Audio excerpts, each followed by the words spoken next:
नमस्कार साथियों। Study with Sudhakar में आप सभी लोगों का स्वागत है। और आज हम चर्चा करने वाले हैं मिड डे मील के ऊपर, जो कि यूपीएससी और जितने भी स्टेट एग्ज़ाम हैं और किसी एग्ज़ाम में पार्टिसिपेट ना कर रहे हों, फिर भी ये योजना पूरे देश को जानने की आवश्यकता है और इस पर ध्यान देने की आवश्यकता है। तो मिड डे मील को हम मध्याह्न भोजन योजना कहते हैं और इसकी शुरुआत भारत सरकार द्वारा ये एक प्रायोजित कार्यक्रम है, जिसका उद्देश्य है पूरे देश में स्कूली जो बच्चे हैं उनको पौष्टिक भोजन उपलब्ध कराना।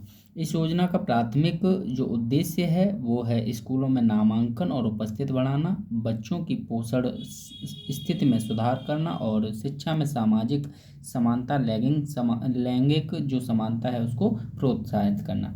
तो इसमें जो दो शब्द आ रहे हैं, सामाजिक समानता और लैंगिक समानता, इसको हम समझते हैं कि जब हमारे पूरे राष्ट्र के बच्चे हमारे सरकारी संस्थाओं में एक साथ बैठकर सभी धर्मों के जातियों के एक साथ बैठकर जब वो भोजन को करेंगे, तो उनके अंदर जो भावना है धार्मिक जो और जातीय भावना जो विरोधी भावना होती है उसका अंत होगा और हमारा राष्ट्र जो है वो समानता के पथ पर आएगा। हमारा सामाजिक जो समानता है उसको बढ़ोतरी मिलेगी। ऐसे ही लैंगिक समानता है कि किसी भी लिंग का व्यक्ति है साथ पढ़ेगा तो फिर उसमें जो विचार हैं वो अच्छे स्थापित होंगे और हमारे समाज में समानता बढ़ेगी।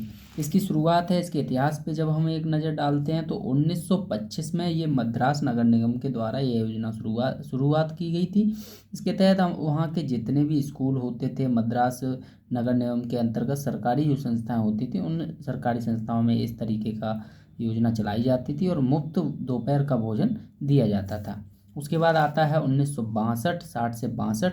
तो जो 1960 का दशक था उसमें तमिलनाडु के जो सीएम थे के कामराज, उन्होंने इस योजना को वहाँ से अध्ययन किया, वहाँ से एडॉप्ट किया और इसको अपने जो राज्य है उसमें इसको लागू किया। तो तमिलनाडु स्वतंत्र भारत का पहला राज्य बना जो इस योजना को लागू करने वाला था। बाद में इसका विस्तार करके उन्होंने जितनी भी सरकारी संस्थाएं थी और सरकार द्वारा मान्यता प्राप्त जो सहायता प्राप्त संस्थाएं थीं और विशेष प्रशिक्षण केंद्र थे, मदरसे मकतबे, इन सभी में उसको लागू किया। जो विशेष प्रशिक्षण जो केंद्र हैं, इससे मतलब है कि जो ट्रेनिंग सेंटर थे, बहुत सारे क्षेत्रों में ट्रेनिंग गवर्नमेंट देती है लोगों को, तो उसमें भी इस योजना को लागू किया गया। फिर आता है 1980 का दशक। तो इस दशक के अंत तक मध्य तक तो ये योजना केरल, गुजरात, केंद्र प्रदेश, पांडुचेरी आदि में लागू हो चुकी है और धीरे धीरे ये लगभग 12 राज्यों में इस योजना को राज्यों ने एडॉप्ट किया। फिर केंद्र सरकार को सोचना पड़ गया और 19 दिन आया 15 अगस्त 1995 को इस योजना को पूरे देश में लागू किया गया। इसका नाम रखा गया NSPE, national programme of nutritional support to primary education, प्राथमिक शिक्षा के लिए पोषण सहायता का राष्ट्रीय कार्यक्रम। बाद में इसका नाम बदलकर मिड डे मील का राष्ट्रीय कार्यक्रम हुआ। इसके बाद फिर से इसका नाम बदला, मिड डे मील हो गया, मध्याह्न भोजन योजना हो गया। अब इसका जो नाम है PM पोषण योजना है अभी तक, लेकिन ये 1995 तक कक्षा 1 से 5 तक लागू हुआ था। बाद में इसको बढ़ा दिया गया। तो 1905 में आगे हम इस पे बात करेंगे। तो उस समय कक्षा 1 से 5 तक था और 2408 ब्लॉकों में इसको आरंभ किया गया था। 1997-98 में यह कार्यक्रम देश के सभी ब्लॉकों में आरंभ कर दिया गया और 2001 में 28 नवंबर 2001 में भारत के सर्वोच्च न्यायालय ने सभी राज्यों में वहाँ की सरकारी जो सिस्टम है उसको कहा गया कि जितने भी सरकारी स्कूल हैं उन सभी को मुफ्त पका हुआ भोजन दिया जाएगा, क्योंकि पहले ये पका हुआ भोजन नहीं दिया जाता था, वैसे ही भोजन दे दिया जाता था अन्न के रूप में। लेकिन ये जब न्यायालय ने निर्देश दिया तो इसको लागू किया गया। 2008 और 9 की बात करते हैं तो इसको कक्षा जो 1 से 5 तक था इसको बढ़ाकर कक्षा 1 से 8 कर दिया गया। कब कर दिया गया? 2008 और 9 में। अब बात आती है 29 सितंबर 2021 में, जो मध्याह्न भोजन योजना था, मिड डे मील जो नाम था, इसका बदलकर PM पोषण शक्ति रख दिया गया, पीएम पोषण शक्ति रख दिया गया, जिसका अर्थ होता है पीएम मतलब प्रधानमंत्री, पीओ पोषण, एसएच शक्ति, एन1 निर्माण, पीएम पोषण शक्ति निर्माण योजना।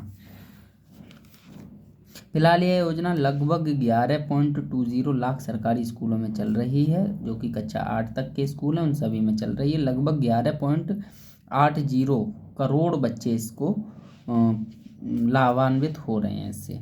मध्याह्न भोजन योजना के जो उद्देश्य हैं वो है नामांकन बढ़ाना और स्वास्थ्य लाभ पहुंचाना, जाति भेदभाव खत्म करना, भाईचारे का भाव उत्पन्न करना, भुखमरी खत्म करना और बच्चों की कक्षा में जो गतिविधियां हैं उन पर ध्यान केंद्रित करने में मदद करना। जैसे लाभ मिलता है, बच्चे ध्यान देते हैं, अन्य के बहाने वहाँ पढ़ने आते हैं और फिर इन सब चीज़ों को सुधार हो रहा है। इसकी विशेषताएं हैं कि जो बुनियादी संरचना है वो अच्छी होनी चाहिए और जहाँ पर भोजन बन रहा है वो अच्छी होनी चाहिए, ये एक इसकी विशेषता है। दूसरी विशेषता है कि भोजन जो है जितने भी कार्य दिवसों तक दिया जाएगा वो परिसर में ही परोसा जाएगा, बाहर कहीं नहीं।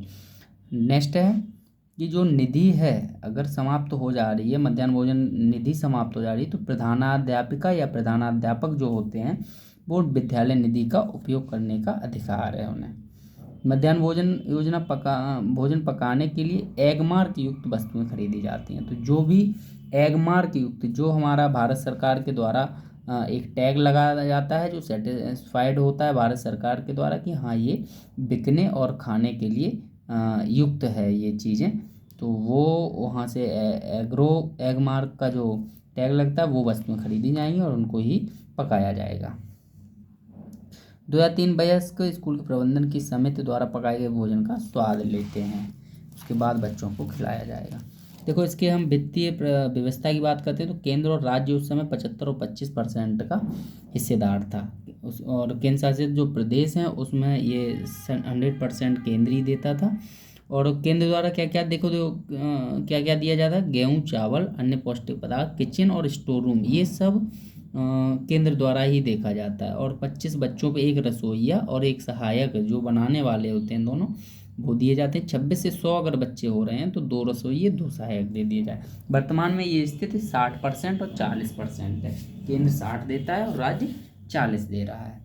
प्रशासन की अगर बात करें तो देखो राज्य जो है वो बजट बना के केंद्र को सौंप देती है, केंद्र से वो बजट वहाँ से जो रुपए है वो पास होके आता है राज्य के पास, और राज्य भी अपना हिस्सा जोड़ देती है और मध्याह्न भोजन योजना जो समिति है उसको ट्रांसफ़र कर देती है। उसके बाद क्षेत्रों में भेज दिया जाता है, क्षेत्र जिला समिति को भेज देते हैं, जिला समिति स्कूल समिति को भेज देते हैं, और उसके बाद इसी क्रम में निगरानी का संचालन का कार्य भी यही संस्थाएं देखती हैं। तो मध्याह्न भोजन जो योजना है उसके क्षेत्र जो हैं प्रारंभ में 2408 ब्लॉक, ये हम सब कुछ डेटा ये पहले ही उसमें बता चुके हैं। देखो इसके मेन्यू की बात हम करते हैं, तो मेन्यू जो है मध्याह्न भोजन योजना का मेन्यू है तो शिक्षा स्तर जो है प्राथमिक और एज ऊर्जा कैलोरी में, प्रोटीन ग्राम में और आइटम ग्राम में। तो देखो प्राथमिक स्कूल जो होते हैं, विद्यालय होते हैं, प्राथमिक जो बच्चे हैं एज 6 to 11 और हम कह सकते हैं 1st to 5th वाले बच्चे, तो ऊर्जा जो है 450 कैलोरी मिलनी चाहिए और प्रोटीन 12 ग्राम, और आइटम जो है सब्जी, गेहूँ, दाल, चावल, ये चिकनाई इस तरीके की चीज़ें जो है, तो सब्जी 50 ग्राम होनी चाहिए, गेहूँ 100 ग्राम होना चाहिए, दाल 20 ग्राम होनी चाहिए, चावल 100 ग्राम होना चाहिए, चिकनाई 5 ग्राम होनी चाहिए। ऐसी उच्च प्राथमिक विद्यालय में थोड़ा सा बढ़ जाता है, ये चीज़ें लगभग उसके तिहाई पहुंच जाती हैं, तिहाई गुना हो जाता है। देखो जैसे 5 ग्राम मिल रहा था यहाँ पे 7 हो गया, 100 मिल रहा था यहाँ 150 हो गया, तो यहाँ पे बढ़ गया है, ठीक है। 50% और बढ़ा दो, इसका 50% ऐड कर दो, ये चीज़ें यहाँ पे आ जाती हैं। तो 11 से 14 साल वाले बच्चों को हम कह सकते हैं 5th to 8th वाले बच्चों को 700 कैलोरी ऊर्जा मिलनी चाहिए, प्रोटीन 20 ग्राम होनी चाहिए, सब्जी 75 ग्राम, 150 ग्राम गेहूँ, 30 ग्राम दाल, 150 ग्राम चावल और 7 ग्राम चिकनाई होंगे। ये इसका मेन्यू है, प्रतिदिन का मेन्यू है, उसको हम देखते हैं। यूपी की बात करते हैं। अलग अलग स्टेटों में अलग अलग प्रकार का मेन्यू प्रयोग किया जा रहा है, तो उत्तर प्रदेश में जो मेन्यू है उसकी हम बात करते हैं। सोमवार को रोटी और सोयाबीन या दाल की सब्जी, मंगलवार को दाल और चावल, बुधवार को तहरी दूध, और दूध जो प्राथमिक स्तर पे होना चाहिए वो 150 ml और उच्च प्राथमिक स्तर पे 200 ml होना चाहिए। बृहस्पतिवार को दाल और रोटी मिलेगी, शुक्रवार को तहरी मिलेगी, शनिवार को चावल और सोयाबीन युक्त बनी सब्जी मिलेगी। मध्याह्न भोजन योजना का जो मूल्यांकन है, उपलब्धियां हैं, उनको हम देखते हैं। 2018-19 में लगभग 12.12 प्राथमिक स्कूल और अपर प्राइमरी स्कूल इसको प्रयोग कर रहे थे, और बच्चे जो उन स्कूलों में थे लगभग 10.68 करोड़ लाभान्वित हो रहे थे। 2018-19 में SC ST मुस्लिम जो बच्चे थे एज 6 to 11 वाले, लगभग 95% बच्चे स्कूलों में जा रहे थे। प्राथमिक स्कूल में नामित थे बच्चे, और 11 से 14 साल वाले जो बच्चे हैं लगभग 85% इन स्कूलों में जा रहे थे, अपर प्राइमरी स्कूल में। अपव्यय की बात करें 1 से 8 तक, जो 1995 में 75% हो रहा था, आज 15% हो रहा था। इसमें भी हम देख सकते हैं बढ़ोतरी हुई है, बहुत सारा लाभ उत्पन्न हुआ है, और अब अपव्यय कम हो रहा है। बच्चों की नामांकन संख्या बढ़ी है, उपस्थित बढ़ी है, उत्तीर्ण प्रतिशत दर भी बढ़ी है। जब बच्चे ज़्यादा जाएंगे तो देश के जो बच्चे हैं उत्तीर्ण ज़्यादा होंगे। कुपोषण से बच रहे हैं, और समानता देखने में आई है कि हमारे समाज में उन बच्चों में समान विचार उत्पन्न हो रहे हैं, और हमारा जो राष्ट्र है वो समानता की तरफ बढ़ रहा है, भेदभाव कम हो रहा है, तो इससे हमारा समाज अच्छा निर्मित होगा। तो यहीं पे हमारा जो मिड डे मील था वो ख़त्म हो जाता है। ये पूरी डिटेल्ड नॉलेज है, ये बीएड में बहुत बड़े रूप में इसको, इस योजना को रखा जाता है, इससे क्वेश्चंस बनते हैं, और टेट सीटेट इन सब परीक्षाओं में भी इससे प्रश्न बनते हैं। ठीक है, धन्यवाद साथियों। वीडियो कैसा लगा लाइक करें, कमेंट करें, शेयर करें, और इससे रिलेटेड कोई भी क्वेश्चन हो, किसी भी योजना से रिलेटेड क्वेश्चन हो, आप कमेंट करिए। धन्यवाद साथियों। भारत माता की जय।